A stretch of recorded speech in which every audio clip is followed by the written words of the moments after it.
Hello guys, ito po yung aming tanim na maramais. Dito po kami kumukuha ng pagkain ng aming mga alagang baka.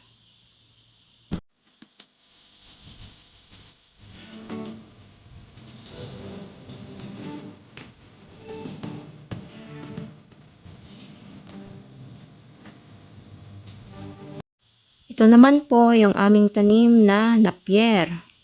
Green at saka purple po.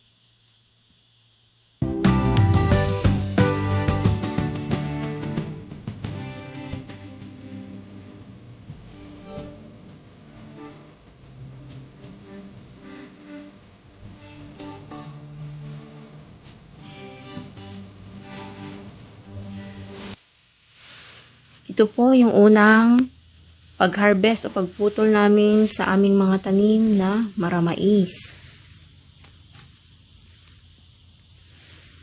Bali yung pagputol namin dyan guys ay hindi masyadong sagad para mas mabilis po na umusbong yung mga dahon na kasunod.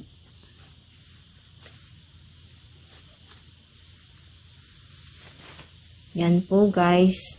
Kasama ko po dyan ang aking nanay sa pag-harvest ng aming dahon ng maramais.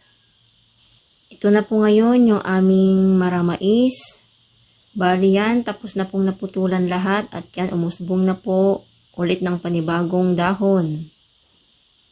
Ang ginagawa namin guys, pag naputulan na namin ay ina-applyan namin ng fertilizer para mas mabilis pong humaba yung mga dahon at lumago. Kagaya po niyan guys, yan yung pinakaunang naputulan namin at ngayon ay pwede na namang ulit putulan para sa aming mga baka.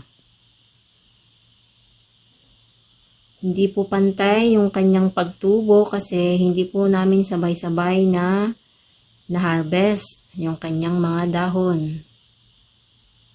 Maganda po ito sa mga alagang baka, kambing, karnero po at saka sa rabbit.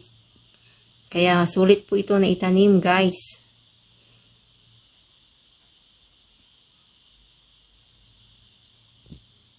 Mabilis lang pong humaba yung kanyang mga umuusbong na dahon.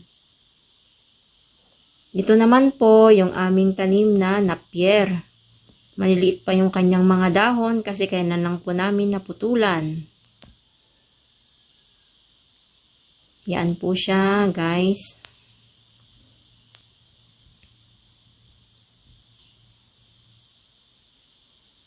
Sulit po talaga itong itanim guys. Yan, napier at saka maramais.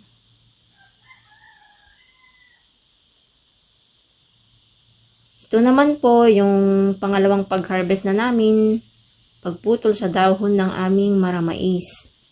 Yan na po yung mga umusbong na dahon after nung unang naputulan namin. Ang bilis pong humaba at umusbong yung kanyang mga dahon guys. Yan po ang pagkain ng aming mga alagang baka. Maraming salamat po sa mga patuloy na nagsusubscribe ng aking channel at mga nanonood. Sana po nagustuhan yung aking video at na-appreciate nyo po.